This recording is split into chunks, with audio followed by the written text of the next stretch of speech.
Hi all, എല്ലാവർക്കും നമസ്കാരം. എല്ലാവർക്കും നമ്മുടെ അഡ്ഡ 2% മലയാള യൂട്യൂബ് ചാനലിലേക്ക് സ്വാഗതം. നമ്മുടെ കേരള PSCയുമായി ബന്ധപ്പെട്ട് നിലവിൽ വരാൻ പോകുന്ന ഏറ്റവും പ്രധാനപ്പെട്ടൊരു ഡിഗ്രി ലെവൽ വിജ്ഞാപനമാണ് സെക്രട്ടേറിയറ്റ് അസിസ്റ്റന്റ് അല്ലേ. അപ്പോൾ ഈ ഒരു പരീക്ഷയുമായി ബന്ധപ്പെട്ട് നിലവിൽ പലർക്കും ഒരു ആശയക്കുഴപ്പമുള്ളത് പരീക്ഷാ രീതി എങ്ങനെയാണ്, ഒറ്റ പരീക്ഷയാണോ, രണ്ട് പരീക്ഷയാണോ, എന്താണ് രീതി എന്ന് ഒരുപാട് പേർക്ക് ആശയക്കുഴപ്പമുണ്ട് അല്ലേ. നമുക്കൊന്ന് പരിശോധിക്കാം. കഴിഞ്ഞ വർഷത്തെ സെയിം പാറ്റേൺ തന്നെയാണ് ഈ പ്രാവശ്യം, ഒന്നൊരു മാറ്റമില്ല. കഴിഞ്ഞ വർഷത്തെ അതേ പാറ്റേൺ തന്നെയാണ് ഇപ്രാവശ്യം, മാറ്റമില്ല. ഇനി ഒരു കാര്യം പറയട്ടെ, ഈ പരീക്ഷയുടെ കാലാവധി എങ്ങനെയാണ്? നിലവിലെ റാങ്ക് ലിസ്റ്റുകളുടെ കാലാവധി 2026 ഏപ്രിൽ വരെയാണ് നിലവിൽ റാങ്ക് ലിസ്റ്റുകളുള്ളത്.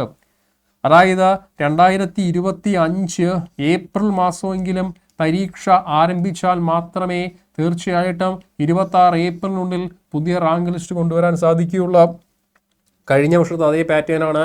എങ്ങനെയായിരുന്നു പാറ്റേൺ? ആദ്യം നമുക്ക് എന്തുണ്ട്, ഈ 2025 ഏപ്രിൽ മാസം കൃത്യമായിട്ട് എന്തുണ്ടാകും, ഒരു പ്രിലിംസിൻ്റെ പരീക്ഷ ഉണ്ടാകും. അത് സെക്രട്ടറി അസിസ്റ്റന്റ് മാത്രമായിരിക്കില്ല. 2025 degree level prelims, 2025 degree prelims എന്ന പേരിൽ അടുത്ത ഡിഗ്രി പ്രിലിംസിലാണ് നമ്മുടെ സെക്രട്ടേറിയറ്റ് അസിസ്റ്റന്റ് പരീക്ഷകൾ ഉൾപ്പെടുത്താൻ ഉദ്ദേശിക്കുന്നതെന്ന് മനസ്സിലാക്കുക. അതിൽ സെക്രട്ടറി അസിസ്റ്റന്റിനോടൊപ്പം തന്നെ നമുക്ക് എക്സൈസ് ഇൻസ്പെക്ടർ പരീക്ഷകളും ഉണ്ടാകും. എക്സൈസ് ഇൻസ്പെക്ടർ വിജ്ഞാപനവും തീർച്ചയായിട്ടും അതിനകത്തുണ്ടാകും. എനിവേ നമുക്ക് സെക്രട്ടറി അസിസ്റ്റന്റ് പാറ്റേൺ പരിശോധിക്കുകയാണെങ്കിൽ ആദ്യം ഒരു പ്രിലിംസിൻ്റെ പരീക്ഷ ഉണ്ടാകും. അത് 2025 ഏപ്രിൽ മാസമാണ്. ശേഷം ഒരു മെയിൻസ് ഉണ്ടാകും. ഇൻ്റർവ്യൂ നിലവിലില്ല. പകരം പ്രിലിംസ് മെയിൻസ് എന്നൊരു സിസ്റ്റമാണ് കഴിഞ്ഞ വർഷം ഫോളോ ചെയ്ത്, അവസാന വർഷം ഫോളോ ചെയ്ത് അങ്ങനെ തന്നെയാണ്. ഈ കൊറോണയ്ക്ക് ശേഷം വന്നൊരു വർഷം. ഓക്കെ അല്ലേ? അപ്പോൾ അതിൽ നമുക്ക് ആദ്യം പ്രിലിംസിൻ്റെ സിലബസ് നോക്കാം. ശേഷം മെയിൻസിൻ്റെ സിലബസിൽ എന്തെങ്കിലും വ്യത്യാസം ഉണ്ടോ എന്ന് പരിശോധിക്കുക. ശേഷം നമുക്ക് എന്ത് ചെയ്യാം, ബാക്കിയുള്ള കാര്യങ്ങളെ പറയാം. നോക്കൂ, ഇതാണ് നിങ്ങൾ എഴുതാൻ പോകുന്ന 2025 ഏപ്രിൽ മാസം എഴുതാൻ പോകുന്ന സെക്രട്ടറി അസിസ്റ്റന്റ് പരീക്ഷയുടെ പ്രിലിംസിൻ്റെ സിലബസ്. കണ്ടായിരുന്നോ? Detail syllabus and mark distribution for the degree level common പ്രിലിംസിൻ്റെ എക്സാം 2024 നോക്കിയാണ്. നിങ്ങൾ നോക്കിയേ, ഞാൻ ആ സിലബസിൻ്റെ ഒരു സമ്മറി കൃത്യമായിട്ടൊന്ന് കാണിക്കാം. GK എന്ന വിഷയം, GK വിഷയത്തിൽ ആരൊക്കെയുണ്ട്? ഒന്ന് ഹിസ്റ്ററി ഉണ്ട്. എത്ര മാർക്കാണ് ഹിസ്റ്ററി? 10 മാർക്കാണ്. രണ്ട് നമ്മുടെ ജോഗ്രഫി ഉണ്ട്. എത്ര മാർക്കാണ്? 5 മാർക്കാണ്. മൂന്നാമത്തെ വിഷയം ഏതാണ്? മൂന്നാമത്തെ വിഷയം നമ്മുടെ എക്കണോമിക്സ് ആണ്. എത്ര മാർക്കാണ്? 5 മാർക്കാണ്. നാലാമത്തെ സിവിക്സ് ആണ്. എത്ര മാർക്കാണ്? 5 മാർക്കാണ്. ബോർഡ് കാണുന്നുണ്ടോ? അടുത്ത ഇന്ത്യൻ കോൺസ്റ്റിറ്റ്യൂഷനാണ്. എത്ര മാർക്ക്? 5 മാർക്ക്. അതുപോലെ ആർട്സ്, ലിറ്ററേച്ചർ, കൾച്ചർ, സ്പോർട്സ് എത്ര മാർക്കുണ്ട്? 10 മാർക്ക്. ബേസിക്സ് ഓഫ് കമ്പ്യൂട്ടർ ആണെങ്കിലോ എത്ര മാർക്കാണ്? 5 മാർക്ക്. എത്ര? 5 മാർക്കാണ്. അതുപോലെ തന്നെ സയൻസ് ആൻഡ് ടെക്നോളജിയോ 5 മാർക്ക്. സിമ്പിൾ അർത്ഥമാറ്റിക് QA റീസണിങ്ങോ അത് 20 മാർക്കാണ്. ജനറൽ ഇംഗ്ലീഷോ അതും 20 മാർക്ക് തന്നെയാണ്. അതുപോലെ മലയാളമോ കൊടുക്കാം 10 മാർക്ക്. ക്ലിയർ അല്ലേ? 10 മാർക്കാണ്. ഇതാണ് ആസ് യൂഷ്വൽ പഴയ പോലെ തന്നെ ഡിഗ്രി പ്രിലിംസിൻ്റെ സെയിം സിലബസ്. ഡിഗ്രി പ്രിലിംസിൻ്റെ സെയിം സിലബസ് തന്നെയാണ് വരാൻ പോകുന്ന അടുത്ത ഡിഗ്രി പ്രിലിംസാണ് നിങ്ങളുടെ സെക്രട്ടറി അസിസ്റ്റന്റ് പരീക്ഷ. ശരിയല്ലേ? ഇനി ഇവിടെ ശ്രദ്ധിക്കാം, നിങ്ങൾ ഇനി മെയിൻസിലേക്ക് കടക്കുന്ന സമയത്ത്, മെയിൻസിലേക്ക് കടക്കുമ്പോൾ നിങ്ങൾ, അതായത് പ്രിലിംസ് കഴിഞ്ഞു, അതൊരു 3 മാസം കഴിയുമ്പോഴേക്കും നിങ്ങളുടെ ഷോർട്ട് ലിസ്റ്റ് വരും മെയിൻസിലേക്കുള്ള. ഈ മെയിൻസിൻ്റെ പരീക്ഷാ രീതി അല്ലെങ്കിൽ പരീക്ഷാ സിലബസ് എന്ന് പറയുമ്പം സെയിം ടോപ്പിക്കാണ്. ശ്രദ്ധിക്കാം, സെയിം ടോപ്പിക്കാണ്. മാർക്കിൽ ചില റീഅറേഞ്ച്മെൻറ്റുകൾ സംഭവിച്ചിരിക്കും. സെയിം ടോപ്പിക്കാണ്, മാർക്കിൽ ചില റീഅറേഞ്ച്മെൻ്റ് ഉണ്ട്. നമുക്ക് നോക്കാം എന്തൊക്കെയാണെന്ന്. കാരണം ഇതാണ് കഴിഞ്ഞ വർഷത്തെ നമ്മുടെ സെക്രട്ടറി അസിസ്റ്റന്റ് പരീക്ഷയുടെ മെയിൻസിൻ്റെ സിലബസ് ആണ് നിങ്ങളിലേക്ക് ഷെയർ ചെയ്യുന്നത്. നോക്കി കണ്ടോ, detail syllabus for the final examination of degree level. Degree ലെവലിൻ്റെ മെയിൻസ് അതിൽ ആരൊക്കെ ഉണ്ടായിരുന്നു? നമ്മുടെ പോസ്റ്റ് ഉണ്ട്. ഇതാണ് നടക്കുന്നത്. Assistant on auditor in government secretariat or Kerala public service commission or AG's officer, local fund officer, office of vigilance tribunal. കണ്ടോ, ഈ ഒരു സെഷനാണ് നമ്മുടെ. അതിൻ്റെ കൂടെ അന്ന് കഴിഞ്ഞ പ്രാവശ്യം ഉണ്ടായിരുന്ന പരീക്ഷകളുടെ ലിസ്റ്റാണ് കൊടുത്തിരിക്കുന്നത്. SPCA ഒക്കെ അതിൻ്റെ കൂടെ ആയിരുന്നു അല്ലേ. അപ്പോൾ എനിവേ ഇതിൻ്റെ മെയിൻസിൻ്റെ സിലബസ് നമുക്കൊന്ന് പരിശോധിക്കാം. എന്തെങ്കിലും വ്യത്യാസം ഉണ്ടോ, എങ്ങനെയാണ് നോക്കാം. നമുക്ക് നോക്കിയേ ഉണ്ടോ, എങ്ങനെയാണ്? ഇവിടെയും ഹിസ്റ്ററി എത്ര മാർക്കാണ്? 5 മാർക്കിനുണ്ട്. അതുപോലെ ജോഗ്രഫിയോ ഇവിടെയും 5 മാർക്ക് തന്നെ. എക്കണോമിക്സോ ഇവിടെ 5 മാർക്കിനുണ്ട്.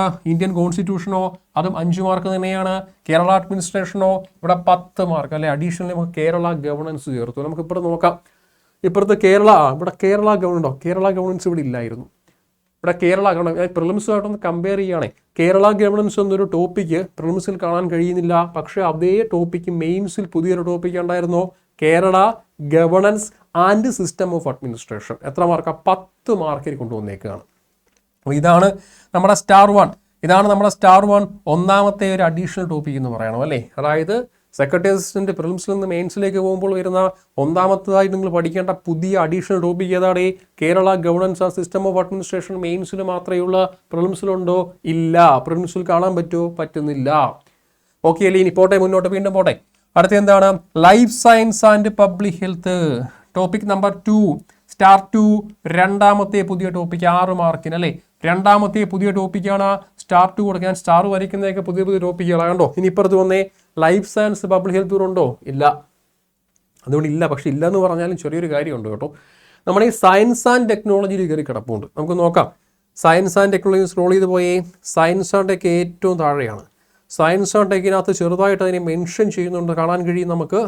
ഇൻഡയറക്ട്ലി സയൻസ് ആൻഡ് ടെക്കിൽ മെൻഷൻ ചെയ്യുന്നുണ്ട്. ആ ടോപ്പിക്ക് ഞാനൊന്ന് ഷെയർ ചെയ്തേക്കാം. ഇൻഡയറക്ട്ലി വിൽ സയൻസ് ആൻഡ് ടെക്കിലാണ് ഇവിടെ നോക്കണ്ടോ. ഇവിടെ life science and public health എന്ന പേരിൽ ഒരു ടോപ്പിക്ക് കയറി കിടപ്പുണ്ടോ. Public health and community medicine എന്നൊക്കെ പറഞ്ഞ് ഇൻഡയറക്ട്ലി ഡയറക്ട്ലി അല്ല, ഇൻഡയറക്ട്ലി ഒന്ന് മെൻഷനിങ് ഉണ്ട്. ഡയറക്ട്ലി ഇല്ലാന്നേ ഉള്ളൂ. ഇൻഡയറക്ട്ലി തീർച്ചയായിട്ടും ഒരു മെൻഷനിങ് ഈ സയൻസ് ആൻഡ് ടെക്കിൻ്റെ ടോപ്പിക്ക് 1 പിന്നെ ടോപ്പിക്ക് 1 ഇൻഡയറക്ട്ലി ഒരു മെൻഷനിങ് കാണാൻ കഴിയും. ഡയറക്ട്ലി ഇല്ല, ഇൻഡയറക്ട്ലി മാത്രം. ഓക്കെ, അപ്പം അങ്ങനെയാണ്. അപ്പോൾ രണ്ടാമത്തെ ടോപ്പിക്കായി തന്നെ കാണാൻ കഴിയും നമുക്ക്. തീർച്ചയായിട്ടും എന്താണ് രണ്ടാമത്തെ ടോപ്പിക്കായി തന്നെ കാണാൻ കഴിയും? ഏതാ?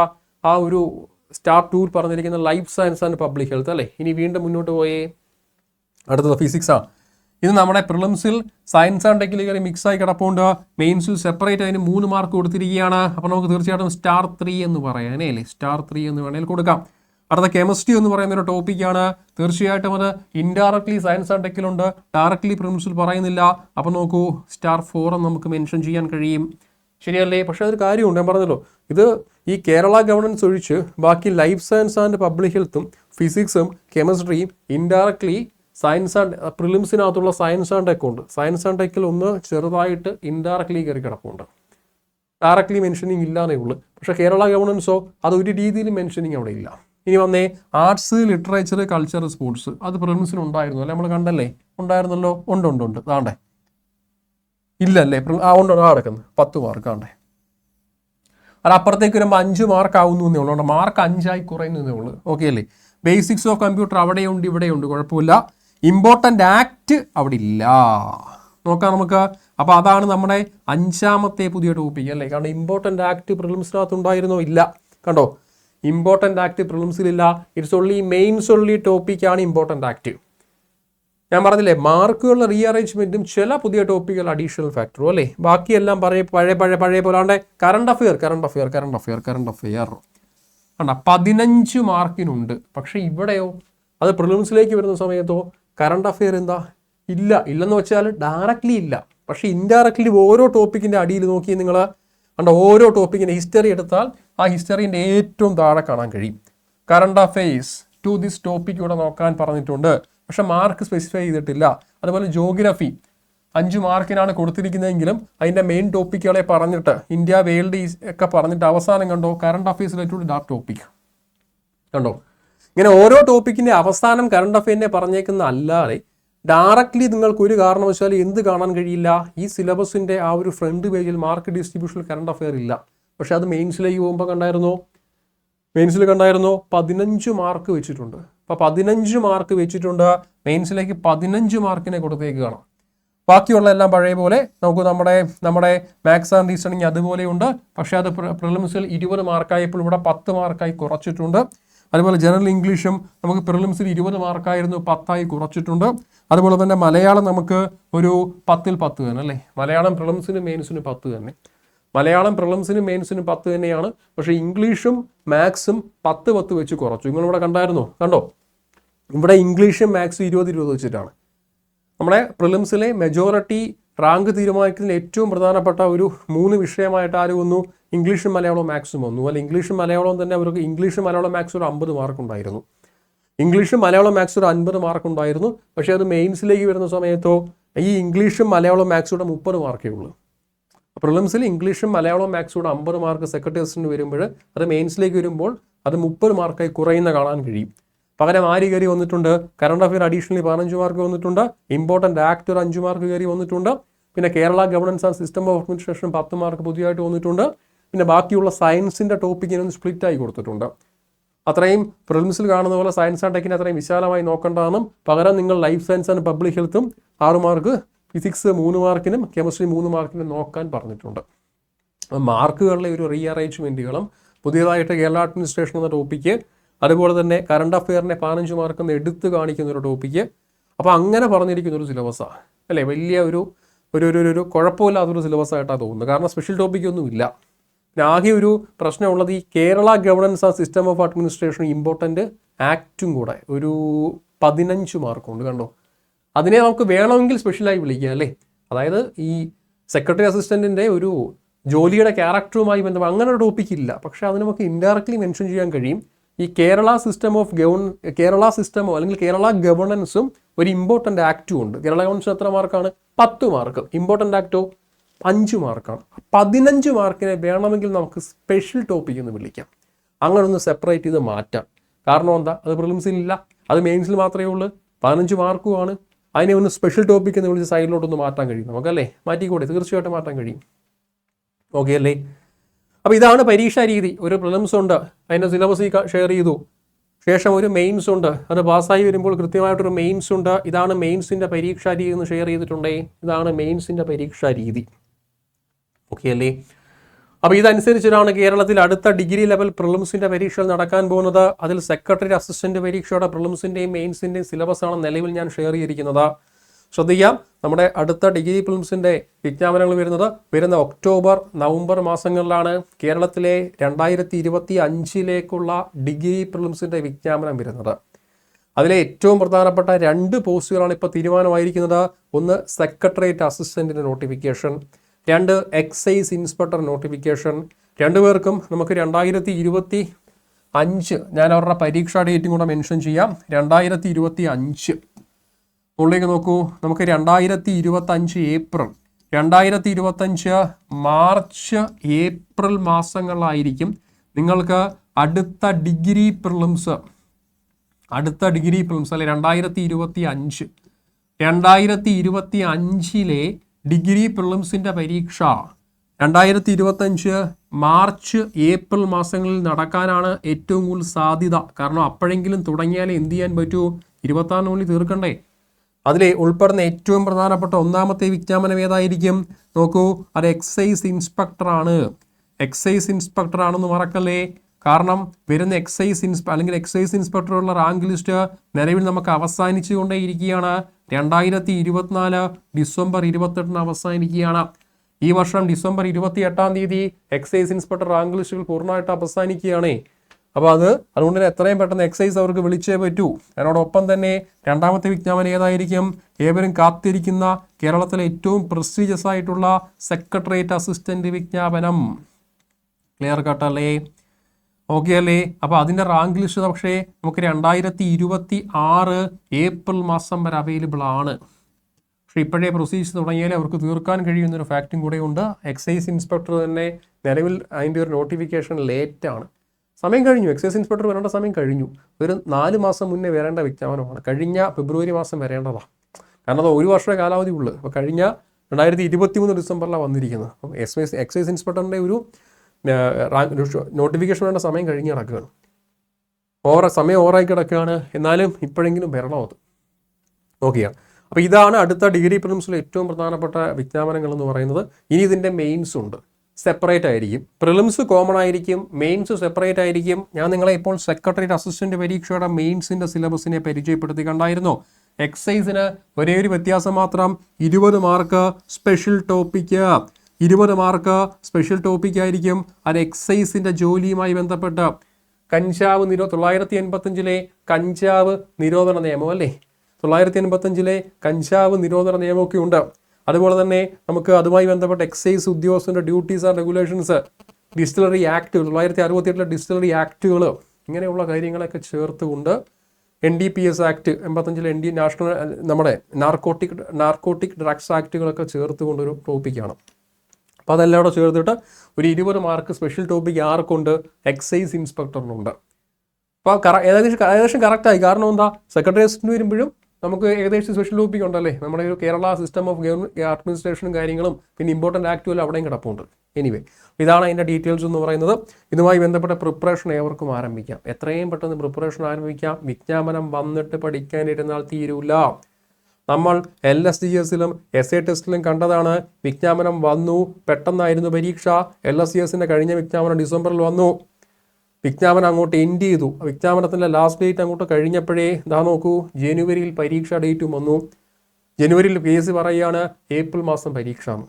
ഡിസംബറിൽ വിജ്ഞാപനം വന്നു, ജനുവരിയിൽ അയക്കേണ്ട അവസാന ഡേറ്റും വെച്ചു. അവസാന ഡേറ്റ് അങ്ങോട്ട് കഴിഞ്ഞപ്പോഴേക്ക് PSC പറഞ്ഞു പരീക്ഷ ഡേറ്റ് ഏപ്രിലാണ്. അങ്ങനെ എന്ത് ചെയ്തു, ഇലക്ഷൻ കാരണം കുറച്ച് മുന്നോട്ട് 15 ദിവസം മുന്നോട്ട് പോയെന്നല്ലാതെ കറക്റ്റ് ഡേറ്റ് പറഞ്ഞാൽ 100 ദിവസം. വിജ്ഞാപനം വന്നു, 100 ദിവസം കഴിഞ്ഞ് പരീക്ഷയായി. ഡിസംബറിൽ വിജ്ഞാപനം വന്നു, കറക്റ്റ് 3.5 മാസം ഏപ്രിൽ പരീക്ഷ വന്നു അല്ലേ. ജനുവരിയിൽ പറഞ്ഞു ഏപ്രിലാണ് പരീക്ഷ എന്നും പറഞ്ഞു. അപ്പോൾ ആ ഒരു അപകടം ഒരുപാട് പേര് പഠിച്ചവിടെ തീർത്തില്ല ആ സമയത്തിന്. ആ ഒരു അപകടം നമ്മളെ എവിടെയും വെയിറ്റ് ചെയ്യുന്നുണ്ട്. സെക്രട്ടേറിയറ്റിനും അതുപോലൊരു അപകടം നമ്മളെ വെയിറ്റ് ചെയ്യുന്നു. എക്സൈസ് ഇൻസ്പെക്ടറിലും അതുപോലൊരു അപകടം നമ്മളെ വെയിറ്റ് ചെയ്യുന്നുണ്ട്. സോ തീർച്ചയായിട്ടും പഠനം എത്രമാത്രം നേരത്തെ തുടങ്ങാമോ അത്രമാത്രം നേരത്തെ ആരംഭിക്കുക. പൊതുവെ ഒരു ഫാക്റ്റ് നമുക്ക് തുറന്നു പറയാൻ കഴിയും. എക്സൈസ് ഇൻസ്പെക്ടർ വേക്കൻസി ഉണ്ടോ? ഇല്ല, കുറവാണ്. ആദ്യം 30-നകത്ത് വന്നേ പറ്റൂ. തീർച്ചയായിട്ടും ആദ്യം 50-നകത്തെങ്കിലും വന്നാലേ അഡ്വൈസ് പ്രതീക്ഷിക്കാൻ കഴിയൂ. എക്സൈസ് അല്ലേ, 30 to 50, 50 അപ്പുറം പോകാൻ പാടില്ല, 50-നുള്ളിൽ തന്നെ വരണം. ഓക്കെ അല്ലേ. അതുപോലെ തന്നെ സെക്രട്ടേറിയറ്റിന്റെ വേക്കൻസി കുറവാണ്. ആദ്യം ഒരു 300-നകത്ത് അല്ലെങ്കിൽ 250-നകത്തെങ്കിലും വന്നാലേ പറ്റൂ. മാത്രമല്ല 250 എന്നൊക്കെ പറയുമ്പോൾ തന്നെ റാങ്ക് ലിസ്റ്റ് വന്ന് ഒരു 1.5 വർഷം കഴിയും അഡ്വൈസ് നടക്കണമെങ്കിൽ. അപ്പം എങ്ങനെയായാലും നിങ്ങൾ സെക്രട്ടേറിയറ്റും നമ്മുടെ ഒരു സേഫ് റാങ്ക് എന്ന് പറയും, സെക്രട്ടേറിയറ്റ് അസിസ്റ്റന്റ് ആയാലും എക്സൈസ് ഇൻസ്പെക്ടർ ആയാലും രണ്ടും നിങ്ങൾ ആദ്യം 30-നകത്ത് വാ. അതാണ് ഏറ്റവും സേഫ്. എക്സൈസ് ഇൻസ്പെക്ടർ ആദ്യം 30-നകത്ത് വന്നാൽ തീർച്ചയായിട്ടും നിങ്ങൾക്ക് എന്ത് ചെയ്യും, ഒരു 6 മാസത്തിനും അഡ്വൈസ് വന്നിരിക്കും. ഓക്കെ അല്ലേ. റാങ്ക് ലിസ്റ്റ് വന്നാൽ 6 മാസത്തിനുള്ളിൽ അഡ്വൈസ് നടന്നിരിക്കും. സെക്രട്ടറി അസിസ്റ്റന്റും ആദ്യം 30-നകത്ത് വന്നാൽ 250-നകത്ത് വന്നാൽ സേഫാണ്. പക്ഷേ ആദ്യം 30-നകത്ത് റാങ്ക് ലിസ്റ്റിനകത്ത് വന്നു കഴിഞ്ഞാൽ 6 മാസത്തിനകം അതിൻ്റെ അഡ്വൈസ് അവിടെ നടന്നിരിക്കും. ഈ ഒരു ഫാക്ട് ഇവർ മനസ്സിലാക്കുക. ഇതുമായി ബന്ധപ്പെട്ട് നിലവിൽ നമ്മുടെ ഒരു സൂപ്പർ ബാച്ച് അവൈലബിൾ ആണ്, പരിചയപ്പെടുത്തട്ടെ. സെക്രട്ടേറിയറ്റിൻ്റെ പ്രിപ്പറേഷൻ നിങ്ങൾ ആരംഭിക്കാം. ഒരുപക്ഷെ പ്രിപ്പറേഷൻ തുടങ്ങുന്ന സമയത്ത് നിങ്ങളെ കൊണ്ട് ഒറ്റയ്ക്ക് പ്രിപ്പറേഷൻ കഴിയുന്നില്ല എന്നുണ്ടെങ്കിൽ ഒരു സൂപ്പർ ബാച്ച് നമ്മൾ തുടങ്ങുകയാണേ. ആ ബാച്ചിലേക്ക് എല്ലാവരെയും വെൽക്കം ചെയ്യുന്നു. ആ ബാച്ചിൻ്റെ ഡീറ്റെയിൽസ് തരാൻ നേരെ ഗൂഗിൾ കയറിയേ, അവിടെ കൊടുത്തേ അഡ്ഡ 247 മലയാളം ടൈപ്പ് ചെയ്ത് കൊടുത്തേ. അഡ്ഡ 247 മലയാളം ടൈപ്പ് ചെയ്ത് കൊടുക്കുക. ആദ്യം കാണുന്ന വെബ്സൈറ്റ് എടുത്തേ താഴോട്ട് സ്ക്രോൾ ചെയ്തേ. കണ്ടോ, രണ്ടാമതായി കിടപ്പുണ്ട് സെക്രട്ടേറിയറ്റിൻ്റെ ബാച്ച്. ജൂലൈ 17-ന് ആരംഭിച്ചു. നമ്മൾ ജൂലൈ 17-ന് ബാച്ച് ആരംഭിച്ചു. അപ്പോൾ ഒരേ സമയം ലൈവ് ആൻഡ് റെക്കോർഡിംഗ് ആണ്. ഒരു സൈഡിൽ കൃത്യമായി ലൈവ് ക്ലാസ് പോകുന്നുണ്ട്, 220 മണിക്കൂർ ലൈവ് ക്ലാസ് ആണ്. ഒരു സൈഡിൽ കൃത്യമായി ലൈവ് ക്ലാസ് പോകുന്നുണ്ട്. ഒരു പക്ഷേ ലൈവിൽ നിങ്ങൾക്ക് ഇരിക്കാൻ കഴിഞ്ഞില്ല എന്നുണ്ടെങ്കിൽ അതിൻ്റെ റെക്കോർഡ് സെഷൻ ക്ലാസ് കഴിഞ്ഞ് 3 മണിക്കൂർ കഴിയുമ്പോഴേക്ക് നിങ്ങളുടെ അഡ്ഡ 247 ആപ്പിലേക്ക് റെക്കോർഡായി വന്നിരിക്കും. നിലവിലെ ഫീസ് 2705 ആണ്. അത്രയും കൊടുക്കണ്ട. പകരം ബൈൻ ഓപ്ഷൻ ക്ലിക്ക് ചെയ്തോ. ഒരു കൂപ്പൺ കോഡ് ചോദിക്കുന്നുണ്ടോ? കോഡ് കൊടുത്തേ. കോഡ് എന്താ? Y364 എന്ന് കൊടുത്തേ. യെല്ലോയിൻ്റെ Y കൊടുക്കുക, 364 എന്ന് കൊടുത്തേ. 364 കൊടുത്തോ. Y364 എന്ന് കൊടുത്തേ. Y364 എന്ന് കൊടുത്തേ. Y364 എന്ന് കൊടുത്തേ. ഇനി അപ്ലൈ കൊടുത്തേ. റൈറ്റ്, അപ്ലൈ കൊടുത്തു. Y364 Y364 എന്ന ഡിസ്കൗണ്ട് കോഡ് കൊടുക്കുക, അപ്ലൈ കൊടുക്കുക.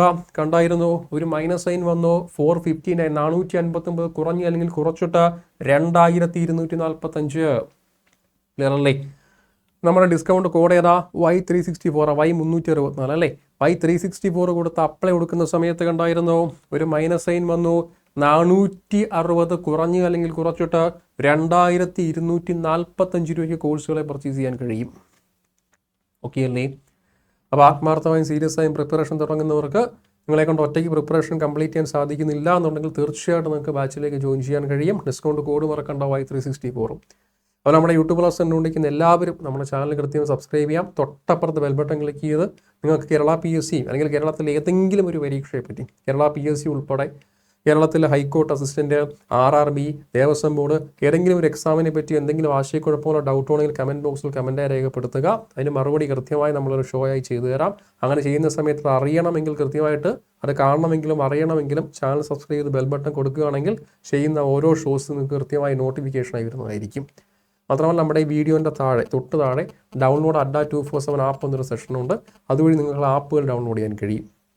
അഡ്ഡ 247 ആപ്പിൽ കൃത്യമായിട്ടുള്ള ക്യു സീരീസുകൾ, അപ്കമിങ് എക്സാമിനെ കുറിച്ചുള്ള PSC എക്സാമും ദേവസ്വം ബോർഡ് ഹൈക്കോടതി എല്ലാത്തിൻ്റെയും ക്യു സീരീസുകൾ, കറണ്ട് അഫെയർ സീരീസുകൾ, കറണ്ട് അഫെയറിൻ്റെ ഫ്രീ നോട്ട്സുകൾ, ഫ്രീ ക്ലാസ്സുകൾ, നമ്മുടെ കേരള PSCയുമായി ബന്ധപ്പെട്ട റാങ്ക് ലിസ്റ്റ്, ഷോർട്ട് ലിസ്റ്റ്, ഞാൻ ഈ ഷെയർ ചെയ്ത പ്രിലിംസ് മെയിൻ സിലബസുകൾ എല്ലാ ആപ്പുകളിലും അവൈലബിൾ ആണ്.